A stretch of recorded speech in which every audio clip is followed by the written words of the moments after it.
No momento, vamos abrir a nossa Bíblia no Evangelho de Mateus, capítulo 4.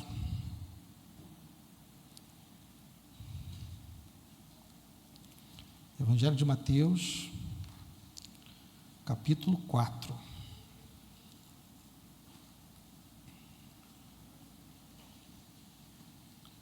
No final eu falo agora, pode deixar aí, não. Aí no final aí eu falo com os irmãos. Evangelho de Mateus, capítulo 4, vamos ler do 12 ao 17.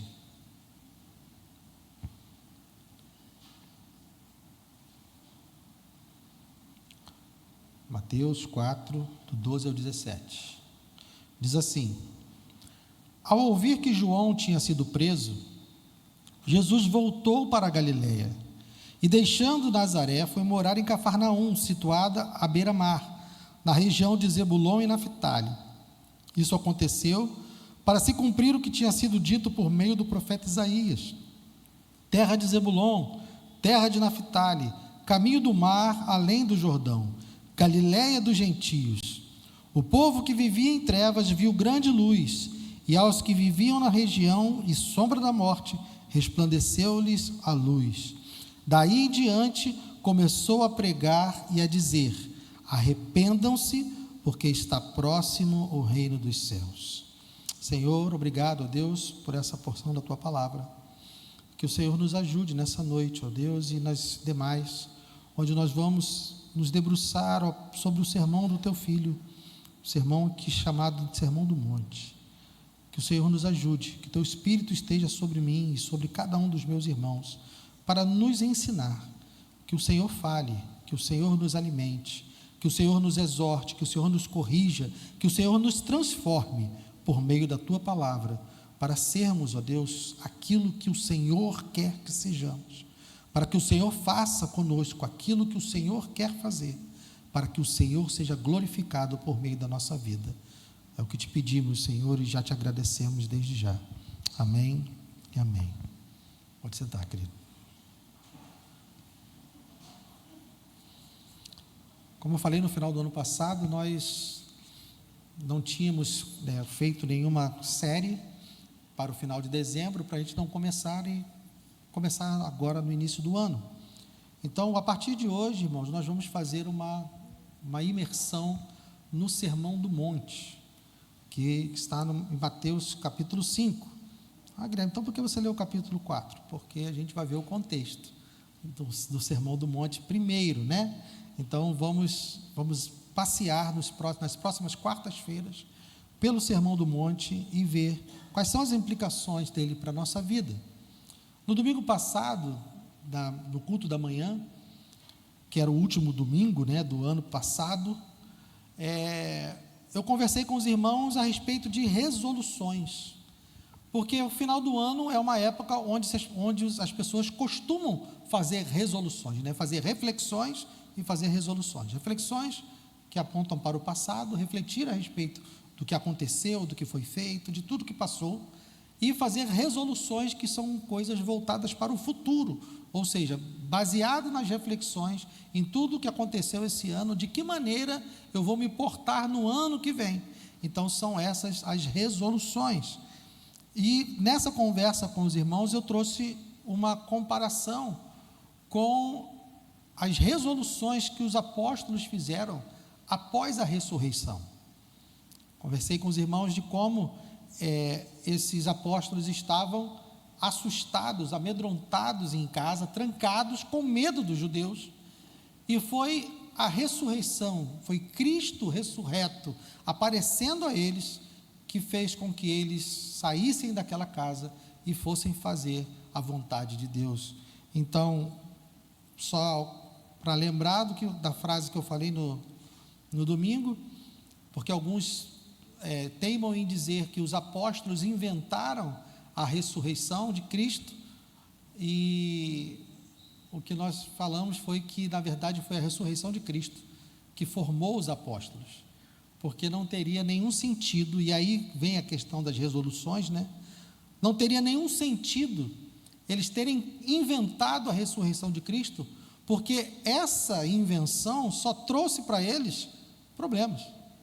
Eles não enriqueceram por causa disso, eles não tiveram uma vida notória e reconhecida, pelo contrário, eles foram perseguidos, espancados, mortos por causa dessa verdade. Mas eles, diante dessa verdade, eles não tinham outra coisa para fazer senão fazer a vontade de Deus. Eles viram o Cristo ressurreto. E Jesus termina essa passagem dizendo para Tomé, né, porque Tomé diz que queria ver, que queria tocar, e Tomé toca, e Tomé vê, e ele então diz: ó Senhor, meu Senhor. E aí Jesus termina essa passagem dizendo: você creu porque viu? Bem-aventurados aqueles que não viram e creram. E nós estamos nessa bem-aventurança, nós somos esses bem-aventurados. E então, diante dessas resoluções, eu queria que nós começássemos a meditar no Sermão do Monte a respeito de como está a nossa vida cristã. Eu não sei vocês, mas eu terminei o ano e eu terminei esse sermão no domingo pela manhã. Eu não estou satisfeito com a minha vida cristã. Eu olho para a minha vida, eu olho para as minhas atividades, eu olho para o meu dia a dia, para o meu cotidiano, para aquilo que eu faço na segunda-feira quando eu acordo. Porque quando a gente não pode avaliar a nossa vida cristã pelo que acontece aqui, gente. A gente não pode avaliar a nossa vida cristã pela nossa frequência nos cultos, se nós estamos aqui todo domingo, ou se está domingo de manhã, domingo à noite. Essa 1h30, 2 horas que a gente fica aqui, não é a nossa vida cristã. E nós precisamos ter resoluções tão firmes quanto as dos apóstolos, na questão de ter resoluções que visam a glória de Deus e não o ganho próprio. Porque os apóstolos fizeram resoluções e guiaram a sua vida de maneira que Deus foi exaltado e eles só tiveram prejuízo. E nós, e eu falo eu, e eu não estou acusando nenhum de vocês, mas falo eu, e tenho a impressão de que grande parte de nós vive a vida buscando o melhor para si. Nós estamos vivendo, acordando, trabalhando, suando, gastando o nosso tempo. A maioria do nosso tempo está sendo gasto para o nosso benefício. Nós estamos preocupados com o futuro dos nossos filhos, nós queremos saber qual será a profissão deles, nós estamos preocupados com a nossa aposentadoria, estamos preocupados se podemos ter uma casa melhor, se podemos ter um carro melhor. A grande verdade é que nós estamos envolvidos com as nossas coisas. A realidade de Cristo na nossa vida não nos levou a tomar resoluções que fossem trazer para nós prejuízo. Foi isso que os apóstolos fizeram. Eles tomaram resoluções, eles fizeram atitudes, eles agiram diante da verdade do Cristo ressurreto. Eles agiram não em benefício próprio, eles agiram para a glória de Deus. E eu terminei e inicio essa série sobre o Sermão do Monte perguntando, e é uma pergunta retórica, onde você vai apenas responder para si: quais são as resoluções que você tem? Quais são as implicações do Cristo ressurreto na sua vida? O que isso mudou de fato no seu modo de viver? Porque não parece exagerado afirmar que a grande marca da igreja como um todo hoje é a superficialidade. Nós somos superficiais. Nós temos uma cultura cristã. Nós temos um jeito de ser cristão, né? Nós temos um linguajar, nós temos um jeito de se vestir, nós temos uma maneira de agir, mas que é como se nós fôssemos uma outra tribo. Da mesma forma que um grupo de motociclistas, por exemplo, né? Um grupo de motociclistas também tem a sua cultura. Se você quiser botar uma jaqueta de couro, comprar uma Harley Davidson, você não vai chegar lá na porta do motoclube e vai dizer: aí galera, sou um de vocês. Não é assim que vai acontecer. Lá também tem os processos, lá também tem a forma de admissão, lá também tem a forma de como você vai se desenvolver ali, o que você tem que fazer, como você tem que fazer. Existe uma cultura no mundo dos motociclistas. E existe uma cultura aqui entre nós. Mas qual é a diferença entre nós e um grupo de motociclistas, então? Nós não podemos ser apenas um grupo que se reúne porque tem algo em comum. O nosso papel é exaltar e glorificar a Deus a qualquer custo. Essa é a nossa prioridade, é para isso que nós fomos chamados, para a glória de Deus.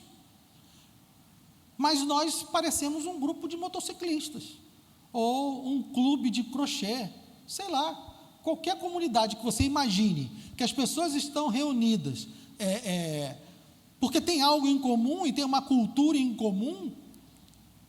Parece que a igreja está se tornando isso, porque ela passa a ser apenas isso. Por isso que a gente deve voltar, e eu acredito que o Sermão do Monte é o melhor lugar para nós voltarmos, para irmos aos fundamentos daquilo que Jesus ensina a respeito da vida cristã. O que é a vida cristã?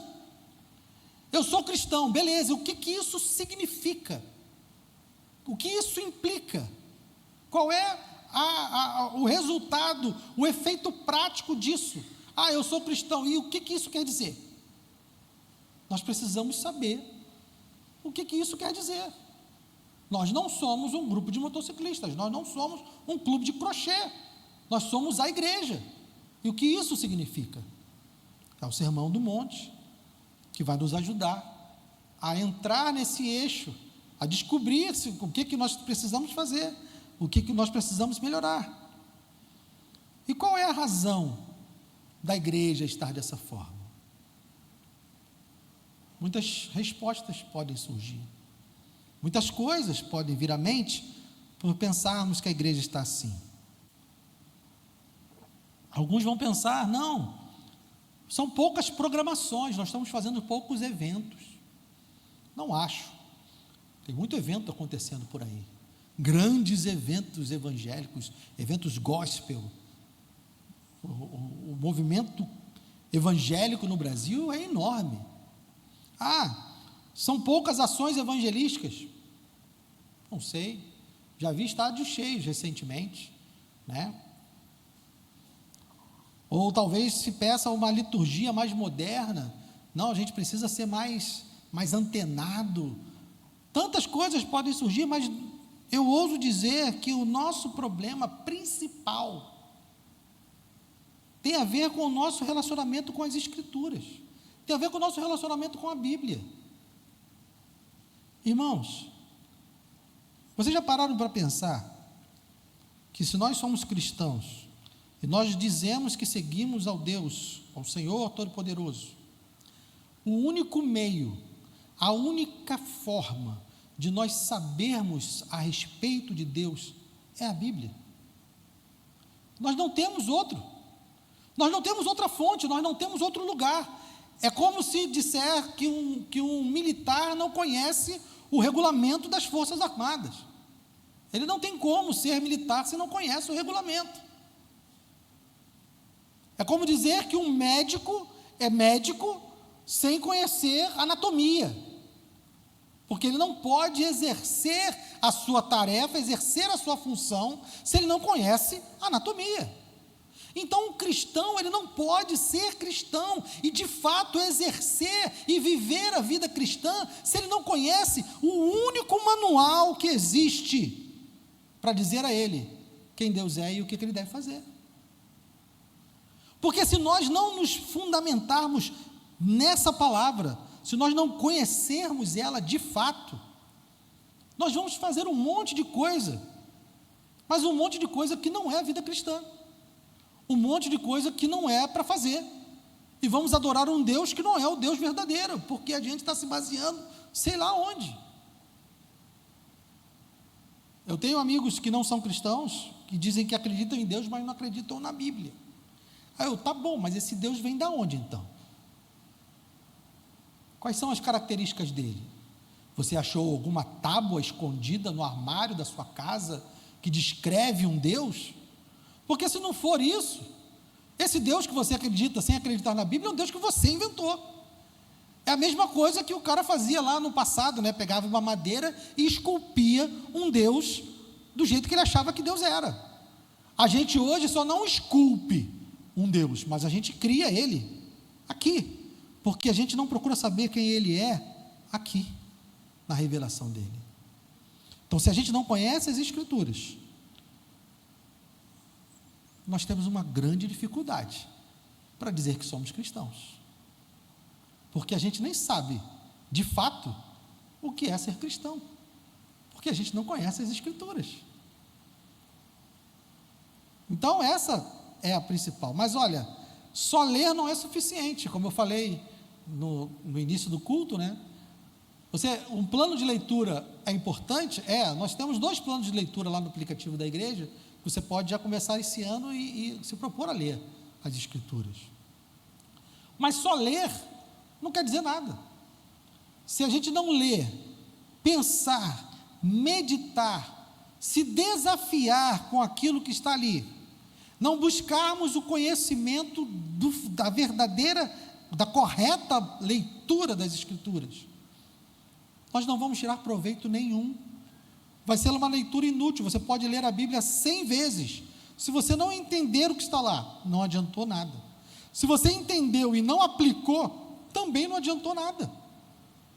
Se essa palavra não transforma a sua vida, não muda a maneira como você vive, a maneira como você enxerga o mundo, a maneira como você enxerga o próximo, se a sua vida não é transformada por aquilo que está revelado nas Escrituras, não importa quantas vezes você leia a Bíblia. É preciso conhecer as Escrituras, entender as Escrituras e agir de acordo com as Escrituras. Lá no final do Sermão do Monte, vamos lá, Mateus 7, lá no final, depois de todos os ensinamentos que Jesus traz no Sermão do Monte, ele conclui o sermão com uma passagem muito interessante. 7:24.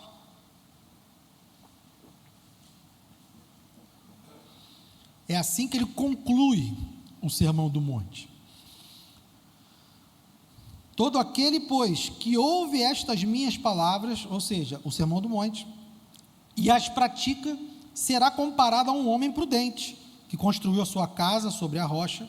Caiu a chuva, transbordaram os rios, sopraram os ventos e bateram com força contra aquela casa, e ela não desabou, porque tinha sido construída sobre a rocha. E todo aquele que ouve estas minhas palavras e não as pratica, será comparado a um homem insensato, que construiu a sua casa sobre a areia. Caiu a chuva, transbordaram os rios, sopraram os ventos e bateram com força contra aquela casa, e ela desabou, sendo grande a sua ruína. Percebam, o que há em comum entre o homem prudente e o homem insensato? Os dois ouviram. Os dois ouviram. Mas qual é a diferença fundamental entre o homem prudente e o homem insensato? Um praticou, o outro não praticou. Essa é a única diferença entre os dois. Os dois ouviram, os dois construíram uma casa, os dois sofreram com as tempestades, com as chuvas, com o vento, os dois. Mas o resultado final foi determinado por uma ação, que foi praticar aquilo que Jesus disse. Podem voltar lá. Então, eu li o capítulo 4, porque aqui é o início do ministério de Jesus. O capítulo 4 começa com a tentação de Jesus, o capítulo 3 termina com o batismo de Jesus. Então, o ministério público de Jesus começa aqui, nesse texto que nós lemos, no final do capítulo 4, no verso 17, porque ele é batizado por João Batista lá no final do capítulo 3, ele é transportado pelo Espírito Santo para o deserto, onde ele é tentado por Satanás, ele supera as tentações de Satanás, e então ele vai para a Galileia, que é o texto que nós lemos. E aí então, esse é o início do seu ministério, por isso que diz no verso 17, daí em diante, Jesus começou a pregar e dizer, e qual era a pregação de Jesus? Arrependam-se, porque está próximo o reino dos céus. Então aqui é o início do ministério público. Mateus está organizando o seu relato do Evangelho de Jesus, colocando então aqui o início do ministério de Jesus. Você precisa se lembrar que Mateus escreveu o seu Evangelho voltado para os seus irmãos. Mateus era um judeu que era coletor de impostos. Ele escreveu o Evangelho dele para alcançar os judeus. Por isso você vai encontrar no Evangelho de Mateus muitas referências ao Antigo Testamento, porque ele está se comunicando, ele está escrevendo para pessoas que conhecem o Antigo Testamento. O próprio texto que nós lemos está justificando aqui por que Jesus se mudou, por que Jesus saiu de Nazaré e foi para Cafarnaum. Por quê?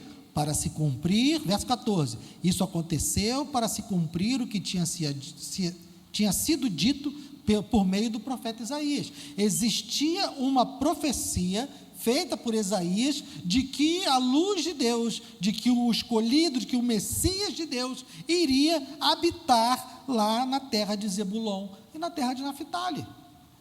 Então, Mateus, ele organiza o seu texto para se comunicar com os seus irmãos judeus.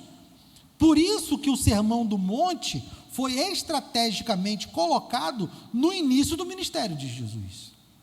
Ele começou a pregar, aí avançando, no texto, ele começou a pregar aqui no verso 17, do verso 18 até o verso 22, ele está aqui chamando alguns apóstolos, depois do 23 ao 25, vai falar de como ele estava curando, e aí vem o capítulo 5, que aí começam os momentos já de ensino. Ao ver as multidões, capítulo 5, verso 1, ao ver as multidões, Jesus subiu ao monte, ele se assentou e os seus discípulos se aproximaram dele, então ele passou a ensiná-los. Então Mateus coloca o Sermão do Monte, os ensinamentos de Jesus, logo no início do seu ministério, para que os seus irmãos, os seus compatriotas judeus, entendessem logo de cara qual era a natureza do ministério de Jesus. Mateus coloca o Sermão do Monte no início, já para definir todo o pensamento que seria apresentado no restante do Evangelho. Ele estava se comunicando com seus irmãos judeus, por isso que ele usa a expressão reino dos céus. Arrependam-se, ele coloca, Jesus falando, arrependam-se porque está próximo o reino dos céus. Por que Mateus usa essa expressão, reino dos céus? Porque os judeus criam, entendiam que o estabelecimento do reino de Deus seria uma libertação do Império Romano e o restabelecimento do poderio militar de Israel, onde eles seriam novamente uma grande nação, como eles eram na época de Davi. Então, Mateus já começa a se comunicar com eles, apontando, olha, o reino é dos céus, o reino não é o reino deste mundo. Então Mateus, ele já está querendo quebrar na mente dos seus irmãos, quebrar a ideia dos judeus, de que o reino de Deus era algo que fosse acontecer aqui, dessa forma como eles imaginaram, algo material, algo que implicasse num novo reino, num novo governo de Israel sobre aquela região. Não era. Então Mateus, ele coloca aqui o Sermão do Monte justamente porque ele quer apresentar o reino como uma realidade essencialmente espiritual. O Sermão do Monte, então, ele tem esse propósito. Quando nós, e eu estou fazendo essa introdução depois nós vamos entrar, nas próximas semanas, nós vamos entrar no sermão propriamente dito, mas isso é para nós entendermos qual é o propósito do Sermão do Monte. O propósito do Sermão do Monte é apresentar o reino dos céus e nos dizer que esse reino é essencialmente espiritual, não tem absolutamente nada a ver com os governos desse mundo, não importa quem está governando, não importa quem está dirigindo as situações nessa terra. O reino de Deus, o reino dos céus, é algo que transcende, que está além, que está fora dessa ideia de governos desse mundo. Então, quando nós formos analisar o Sermão do Monte, nós temos que ter essa verdade em mente. Eu vou usar uma expressão de um autor chamado Martin Lloyd-Jones, que ele diz que quando a gente vai estudar um bosque, a gente não pode começar por uma árvore, porque senão a gente pode esquecer o restante. Se a gente se concentra numa única árvore, começa por essa árvore, a gente perde a visão inteira. Então a gente começa pelo bosque, e depois que a gente entende o bosque, a gente vai analisar as árvores. Então a gente está dando uma visão geral a respeito do Sermão do Monte. Um outro ponto que o Sermão do Monte também vai trazer equilíbrio é um conflito que existe no coração do judeu com a ideia da lei, com a ideia da lei como sendo algo capaz de salvar. O judeu entendia que ele era salvo pelo cumprimento da lei, sendo que ao longo da história dessa própria comunidade, desde a formação da nação de Israel, eles nunca foram capazes de cumprir essa lei. Eles nunca foram capazes de honrar os pactos e as alianças que Deus fez. Por quê? Por causa do pecado. Então, esse conflito que há da lei e também o conflito que há em relação ao Evangelho com a questão da graça, é um outro ponto que o Sermão do Monte vem trazer equilíbrio, porque nós tendemos a um lado ou outro, sempre há um desequilíbrio quando nós vamos falar da questão da lei e da graça. Por exemplo, quem vai ênfase na lei, imagina que vai ler o Sermão do Monte e vai encontrar aqui escrito, por exemplo, 17 ao 20. Não pensem que vim revogar a lei, capítulo 5, desculpa, 5 do 17 ao 20. Não pensem que vim revogar a lei ou os profetas. Não vim para revogar, mas para cumprir.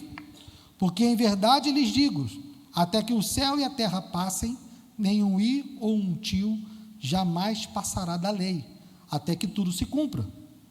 Aquele, pois, que desrespeitar um destes mandamentos, ainda que dos menores, e ensinar os outros a fazer o mesmo, será considerado mínimo no reino dos céus. Aquele, porém, que os observar e ensinar, esse será considerado grande no reino dos céus.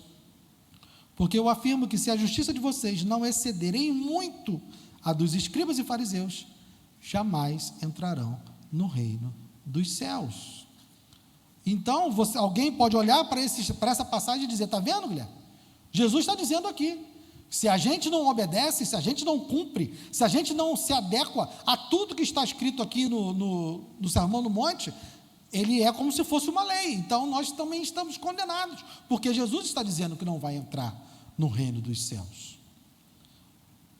Uma outra ênfase, uma outra visão extrema é que acha que porque nós estamos no tempo da graça, Jesus morreu pelos nossos pecados passados, presentes e futuros, então eu posso viver de qualquer forma, fazer o que eu quiser, porque Jesus já pagou o preço do meu pecado, eu vivo na graça e não na lei. Então esses são os dois extremos que podem surgir, um extremo que leva ao legalismo e anula a graça de Deus, onde nós temos que nos virar, cada um por si, na hora de conseguir a salvação, porque tem que cumprir, tem que obedecer, e ignora a graça, e uma outra visão extrema, que dá uma ênfase maior na graça, e ignora os princípios que Deus estabelece para nós. Para fugir desses extremos, o Sermão do Monte também é trazido para que nós possamos entender que nós, embora nós não estejamos debaixo da condenação da lei, nós não sejamos mais condenados por ela, nós devemos viver de acordo com os princípios fundamentais da lei. Porque pensem, se nós estamos em Cristo, nós somos cristãos, certo? Nós estamos em Cristo, certo? Com quem nós devemos ser parecidos? Com Cristo. E o que Cristo fez? Ele obedeceu à lei. Cristo obedeceu à lei. Então, estar em Cristo e querer ser parecido com Cristo implica em querer obedecer à lei. Mas como então, Guilherme? Como se traz esse equilíbrio? Na verdade, Jesus veio, pagou o preço do nosso pecado, mas além disso, Ele não simplesmente nos trouxe perdão dos nossos pecados. Jesus também trouxe para nós um meio, a maneira de nós podermos cumprir e obedecer aquilo que está determinado, não só no Sermão do Monte, mas em toda a Escritura. Deixe marcado aí, vamos lá em Tito, carta de Paulo a Tito,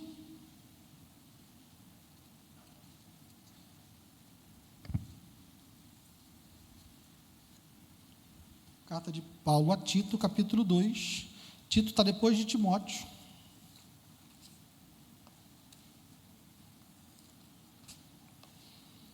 Tito, capítulo 2, verso 14.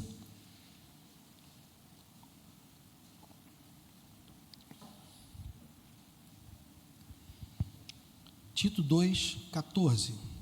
Olha olha o que Jesus fez, com que propósito? Ele deu a si mesmo por nós, está falando de Jesus, ele deu a si mesmo por nós, com que propósito? A fim de nos remir de toda a iniquidade e purificar para si mesmo um povo exclusivamente seu. Opa, aqui ele está falando de quê? Perdão de pecados. Ele perdoou os nossos pecados, ele nos purificou, mas fez de nós um povo exclusivamente seu, dedicado a quê? A prática de boas obras.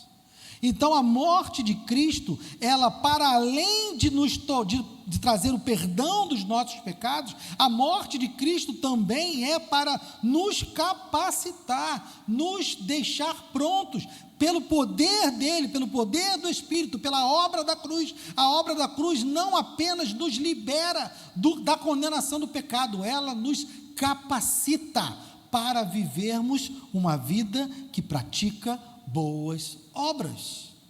Então nós não somos salvos pelas obras, mas nós somos salvos para as obras. Deus nos salva com um propósito, com algo a fazer. Então Jesus torna possível. Então, olhando para o Sermão do Monte, e o Sermão do Monte vai trazer esse equilíbrio, quando ele começa com as bem-aventuranças, e nós vamos ver que as bem-aventuranças falam justamente dessa incapacidade que nós temos, e da provisão que Deus deu a nós. Ele começa com as bem-aventuranças, justamente para que nós possamos entender, que tudo o que vem a seguir, é feito em Cristo, é feito pelo poder do Espírito. Então, a mensagem geral do Sermão do Monte não é viva desse jeito, porque aí você será um cristão. Não é isso que o Sermão do Monte diz. O Sermão do Monte não está trazendo para nós uma série de regras as quais nós viemos a cumprir. Ao obedecê-las, nós seremos cristãos. Não é isso. O que o Sermão do Monte está dizendo é: se você é um cristão, então viva dessa forma. Percebem a sutil diferença? E não é algo novo. Se você pensar, por exemplo, no Êxodo foi assim que foi feito. Deus, quando chega lá no Egito, o povo está escravizado. O Êxodo é a grande e maior representação do Evangelho lá no Antigo Testamento. Um povo que está cativo, um povo que está escravizado e que precisa de um libertador, que precisa de um salvador. Esse salvador é anunciado por Moisés, mas Moisés chega no Egito com os 10 mandamentos debaixo do braço e diz assim para o povo: olha, eu sou enviado de Deus, Deus tem esses 10 mandamentos aqui. Quando vocês cumprirem esses 10 mandamentos, Ele vai tirar vocês do Egito. Foi isso que Deus fez? Não. Deus chega, liberta o povo do Egito, tira o povo do cativeiro, faz dele o seu povo e diz: vocês são meu povo e eu sou o teu Deus. E é assim que começa os 10 mandamentos. Lá em Êxodo capítulo 20, Deus vai dizer: vocês são meu povo e eu sou o teu Deus.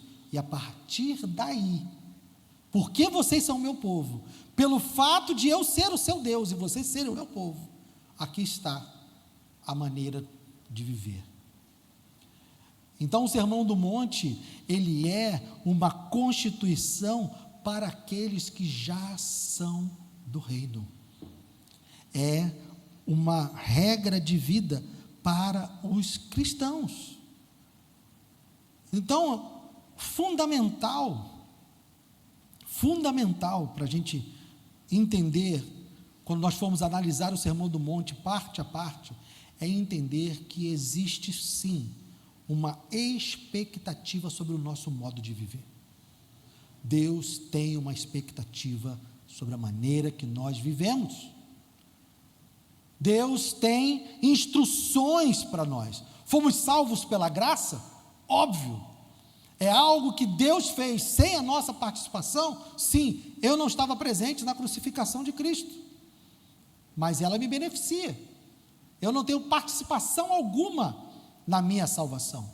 Foi algo que Deus realizou pela sua graça e pela sua misericórdia. Ele me alcançou pura e simplesmente. Foi Ele que fez essa salvação. Mas a partir daí, a partir do momento que eu sou adotado, a partir do momento que eu sou incluído na família de Deus, a partir do momento em que Ele é o meu Deus e eu sou seu povo, então existe uma expectativa, existe uma maneira de se viver. E é isso que o Sermão do Monte vai trazer para nós. Maneira de como vamos viver. E irmãos, nós precisamos tomar isso com seriedade. Sabe por quê? Porque Deus capacita os cristãos. Deus dá as ferramentas para os cristãos. E Ele exige isso dos cristãos. Se nós nos acomodarmos em não conseguir ou em não fazer, nós devemos fazer uma pergunta séria a nós mesmos. Eu sou cristão de fato? Eu realmente pertenço a Deus? Nós precisamos ter isso em mente. Vou dar só um exemplo. Capítulo 6, oração do Pai Nosso.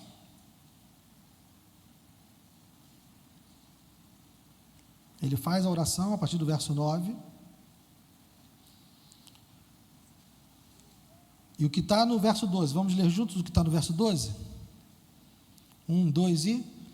Perdoa-nos as nossas dívidas, assim como nós também perdoamos aos nossos devedores. E agora o que está escrito no 14?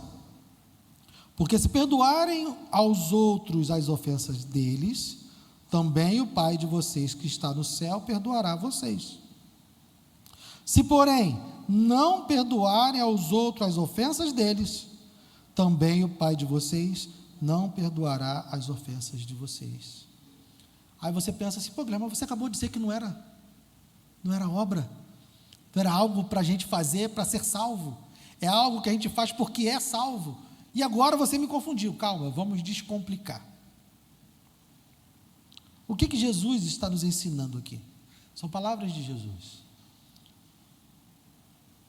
Se você de fato reconheceu a sua pecaminosidade, se você de fato entendeu que você é um pecador que precisa desesperadamente do perdão de Deus, e se você entende que esse perdão foi concedido a você gratuitamente na figura, na obra de Cristo, se você entende que Deus matou o seu próprio filho para perdoar o seu pecado,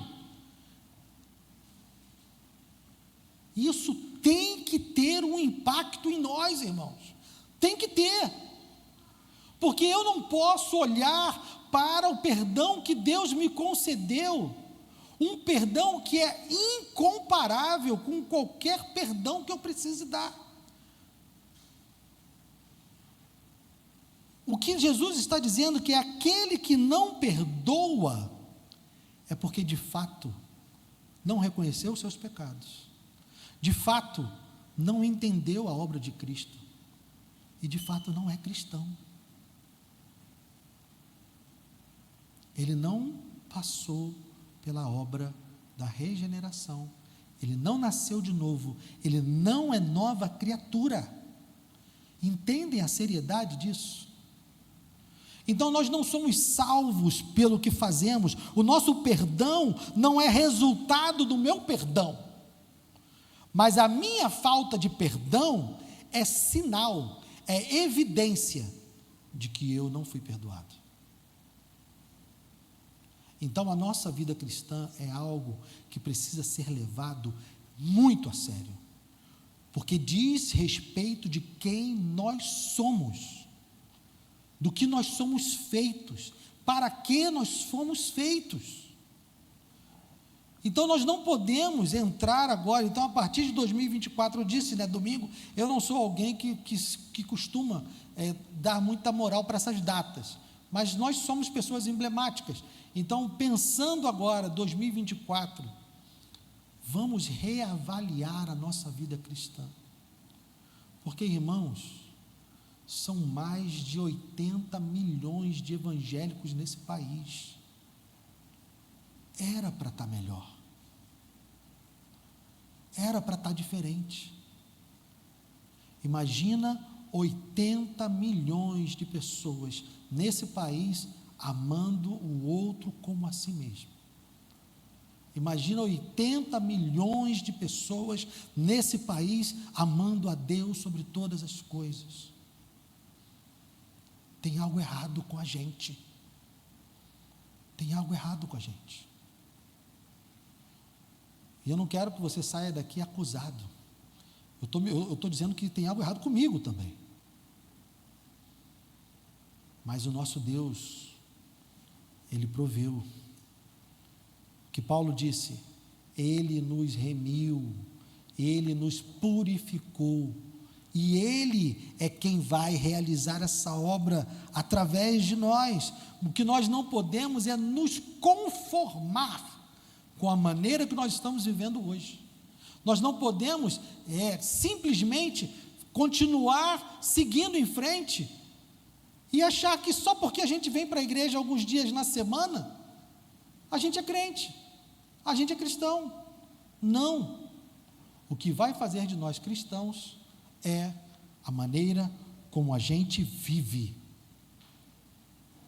não os cultos que a gente frequenta, é a maneira como a gente trata o próximo, é a maneira como a gente age em relação aos outros. Isso é determinante, como diagnóstico. Então o Sermão do Monte vai nos confrontar, o Sermão do Monte vai iluminar trevas que ainda estão no nosso coração, o Sermão do Monte vai trazer luz aonde ainda não tinha luz, para que a gente possa melhorar, para que a gente possa avançar e fazer de 2024 um ano diferente. Hoje eu li uma tirinha,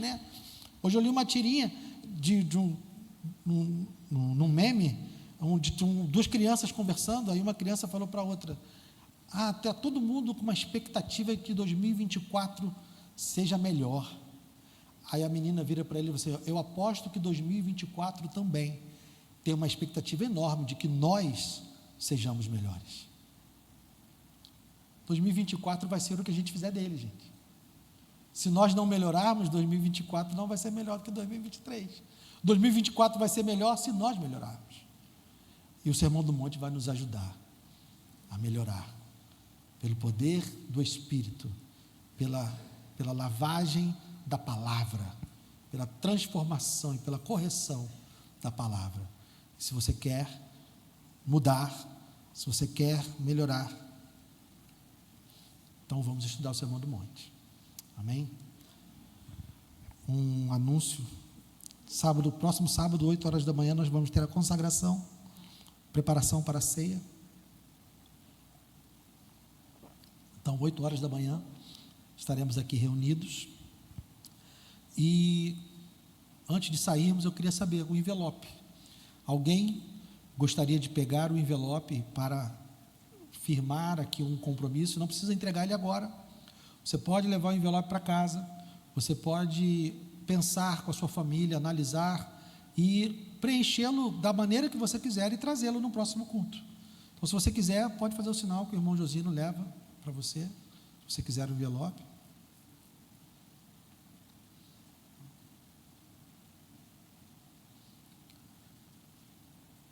Amém. Vamos ficar de pé.